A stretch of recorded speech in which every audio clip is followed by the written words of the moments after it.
Okay, so let's look at E and F.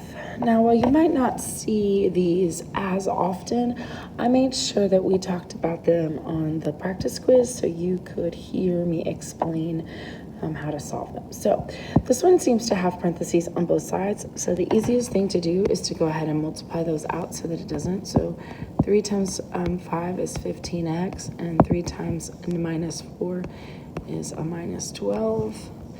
And then 5 times 3 is 15x, and 5 times 4 is 20. I already know that there's something unique about this one because when I go to look at variables on both sides, I notice that they're the same, which means I don't really have a smaller one. So I'm going to go ahead and try to get all the variables on the same side. But when I do that, look what happens. These technically cancel out, and these technically cancel out because 15 minus 15 is gone.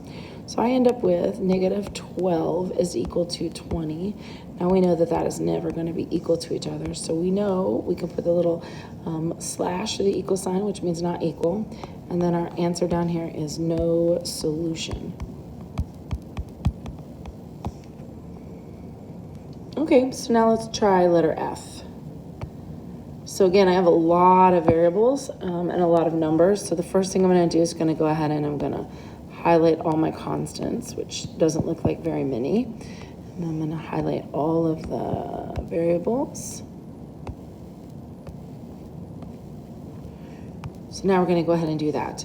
So 2 of them minus 3 of them minus 1 more. So that's really 2 minus 3 is negative 1. And when you lose another one, I'm at negative 2x.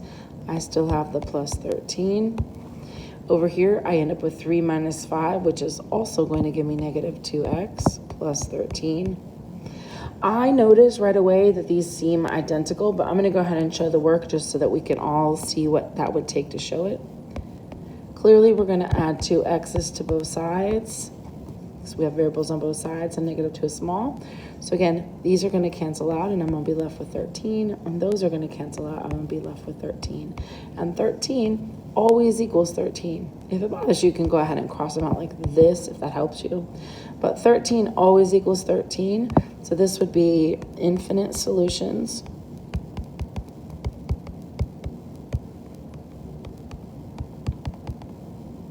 And my symbol for that is infinity symbol. Likewise, my symbol for no solution is the null set. It looks like that.